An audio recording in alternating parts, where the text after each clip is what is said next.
Kain muna tayo ng pansit bato. Bayan ng Castilla. Samantalang ito sa bayan ng Bulangis, ang Iloquilga, at yan sa Iloquilga, sa Butusan, Ako sili. Kumira mo sa silang lag. Tulo tabi. Sinandag mo sinandag pa daw. ang ating pong panalangin, wala nang bagay ng mga Tapos ini, ano ini? Tuka. Wala rin pansit ha.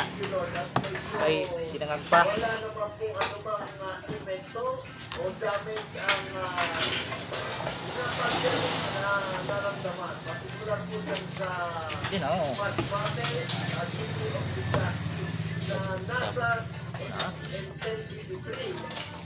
Yaman ko pala uwan. Ha? Para di kita nagsahod. Madiri. Pag nagtuwas mo diri, so tatawa na kakang gato. Ano man ka ngamin ni bakal mo yan ngamin. Ay man o. Mag-aayat. Kasi mag-aayat po rin. Oron nga siya ikintiag po sa Uy mo na yan. Ano, kaya tayo.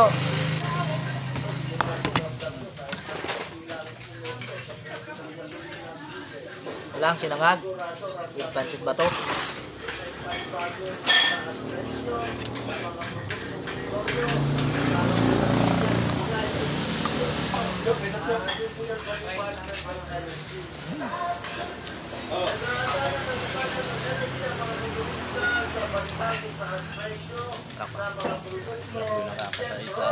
Tusulong. Usog na ni Sadi. Ha? Hindi mo niya ni pwede ka magkaano.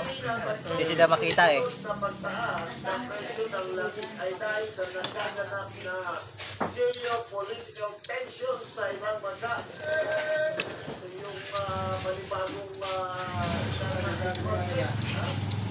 yung pag-atake kanina naman kilalang oil producing country ang Qatar at yung mga naungan ng mga tensyon na nagaganap sa iba't ibang bahagi ng Pilipinas.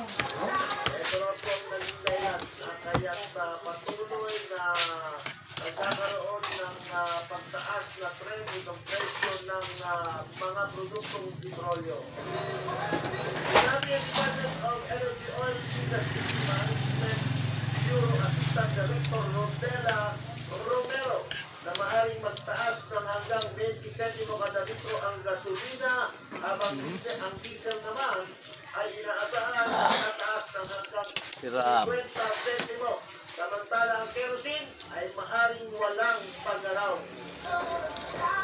Mga kababayan ko, tayo maabang na lang. Ano yung umaas?